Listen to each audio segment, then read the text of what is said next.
ननद। अंजलि की उम्र लगभग 30 साल हो चुकी थी। वो एक स्कूल में टीचर की जॉब करती थी। अंजलि के घर में उसकी माँ के अलावा उसका छोटा भाई और भाभी भी रहा करते थे। 30 साल की उम्र होने के बाद भी अंजलि की अब तक शादी नहीं हुई थी। इस बात को लेकर अंजलि की माँ रुक्मिणी देवी काफी परेशान रहा करती थी। माँ, मैं स्कूल जा रही हूँ, जरा मेरा टिफिन तो दे दीजिए। अब क्या पूरी जिंदगी मैं तुझे टिफिन बनाकर देती रहूंगी? अरे कुछ सोचा भी अपने बारे में या बस ऐसे ही? क्या माँ, सुबह सुबह फिर वही बातें लेकर बैठ गई। माँ गलत क्या कह रही है अंजलि दीदी? इतनी उम्र हो चुकी है आपकी, माँ कब तक आपकी सेवा करती रहेंगी? भाभी, मैंने माँ को कब कहा कि मेरी सेवा करो? वैसे भी अपना टिफिन मैं खुद तैयार कर लेती हूँ, बस टेबल से उठाकर देने को ही तो कहा था। वैसे अंजलि दीदी, देखा जाए तो टिफिन उठाकर देने की उम्र तो आपकी है। आपका अपना घर परिवार बच्चे होते तो ये जिम्मेदारी आज आप पूरी कर रही होती। एक बात मेरी समझ में नहीं आती, अगर मेरी शादी नहीं हुई तो इसमें मेरी क्या गलती है और तुम सब लोग मेरे पीछे क्यों पड़े रहते हो? अरे कुछ कहना क्या पीछे पड़े रहना होता है? अपने छोटे भाई को देख, तुझसे 3 साल छोटा है लेकिन 2-2 बच्चे खेल रहे हैं आंगन में। मुझे आप लोगों की कोई बात नहीं सुननी, जा रही हूँ मैं। और आप में से किसी को मेरा कोई काम करने की जरूरत नहीं है, मैं खुद संभाल लूंगी। इतना कहकर अंजलि वहां से चली जाती है। शाम को जब अंजलि अपने स्कूल से लौटकर घर वापस आती है तो उसने देखा कि पड़ोस वाली निर्मला चाची वहां पर बैठी हुई थी। क्या बात है अंजलि बिटिया, नौकरी करके वापस आ गई? जी चाची जी, कैसी हैं आप? मैं तो ठीक हूँ बेटा, तुम बताओ शादी के बारे में कुछ सोचा या नहीं? अरे रहने दीजिए ना, इससे तो शादी की बात करना ही बेकार है। कुछ भी कहो तो गुस्सा करती है, बात बात पर आंखें दिखाती है। माँ, आप ऐसा क्यों कह रही हैं? मैंने कब आप पर गुस्सा किया?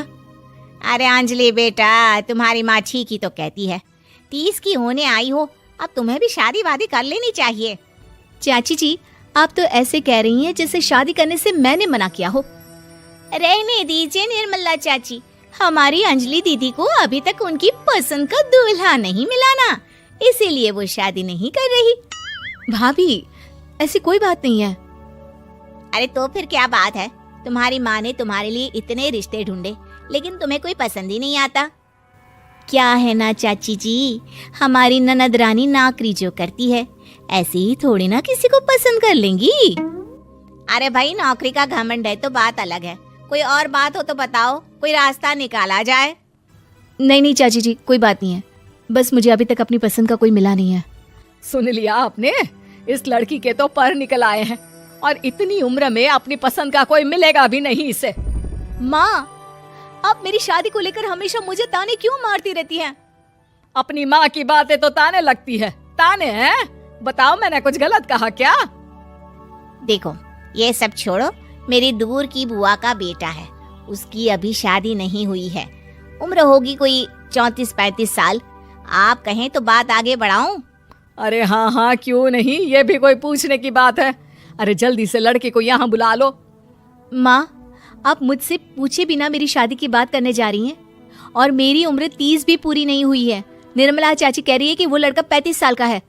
अंजलि दीदी, आपको क्या लगता है इस उम्र में कोई फिल्म का हीरो आएगा आपके लिए? देखिए, अब पसंद और नापसंद की बात तो रहने दीजिए, पसंद करने की उम्र तो आपकी निकल चुकी। अब तो जो भी मिले उसी से शादी कर लीजिए, इसी में भलाई है। तेरी भाभी बिल्कुल ठीक कह रही है। अब जैसा रिश्ता मिले उसके लिए हाँ कर देना, ताकि हम भी गंगा नहाए। ठीक है, चलिए मैं उस लड़के को कहती हूँ, वो कल ही अंजलि को देखने आ जाएगा। अगले दिन निर्मला चाची के दूर का रिश्तेदार अंजलि को देखने उसके घर आता है। उसका नाम था अजय। अंजलि जी, तो आप नौकरी करती हैं, वो भी स्कूल में? जी हाँ, मैं स्कूल में टीचर हूँ। हमारी बेटी बहुत होशियार है। अरे पढ़ने लिखने में इतनी होशियार है, इसीलिए तो इसकी नौकरी लगी है स्कूल में। हाँ हाँ ठीक है आंटी जी, जरा मुझे भी तो बात करने दीजिए आपकी बेटी से। जी पूछिए ना, क्या पूछना चाहते हैं? अंजलि मैडम, ये तो बताइए कि आपने अभी तक शादी क्यों नहीं की? बस ऐसे ही, कहीं कोई रिश्ता पसंद नहीं आया इसलिए। लेकिन क्या मैं आपसे पूछ सकती हूँ कि आपने शादी क्यों नहीं की? अंजलि, क्या कर रही हो तुम? लड़कियों को इस तरह की बातें नहीं शोभा देती। रहने दीजिए आंटी जी, आपकी बेटी काफी पढ़ी लिखी है, मैं उनके सवाल का जवाब दे ही देता हूँ। वो क्या है ना, मुझे भी अभी तक अपनी पसंद की कोई लड़की नहीं मिली। अच्छा अच्छा, कोई बात नहीं। वैसे आपकी तनख्वाह कितनी है, कितना कमा लेती हैं महीने का? जी यही कोई 25,000 महीने। बस 25,000? इतने से क्या होता है? इतने से तो आजकल घर भी नहीं चलता। आपके कहने का क्या मतलब है? अरे मैं तो ये सोचकर आया था कि नौकरी वाली लड़की है, आराम से 40,000 कमाती होगी। माफ कीजिएगा, आपका और मेरा रिश्ता नहीं हो सकता। जी कोई बात नहीं, मुझे भी आपके साथ शादी करने में कोई इंटरेस्ट नहीं है। अंजलि, किस तरह की बात कर रही हो? घर आए रिश्ते को ठुकरा रही हो तुम। दीदी, अब इस उम्र में आपको इतनी अकड़ नहीं दिखानी चाहिए। अच्छा खासा रिश्ता हाथ से निकल गया, कहीं ऐसा ना हो कि जिंदगी भर कुंवारी ही रह जाओ आप।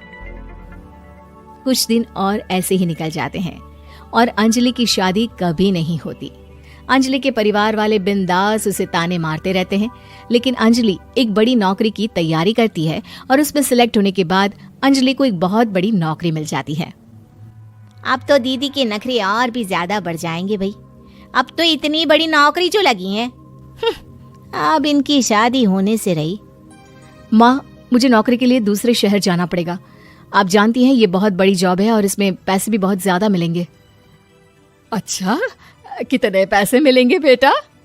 माँ, मुझे हर महीने 90,000 सैलरी मिलेगी। क्या? अरे वाह वाह, ये तो बहुत अच्छी बात है। लेकिन फायदा क्या? कितने भी पैसे मिले, शादी तो हुई नहीं ना तुम्हारी। अंजलि नौकरी करने के लिए दूसरे शहर में चली जाती है और जब कुछ महीनों के बाद वो वापस घर आती है तो उसे अपने पति के साथ देखकर उसके घर वाले हैरान रह जाते हैं। अरे अंजलि, तूने शादी कर ली और हमें बताया तक नहीं।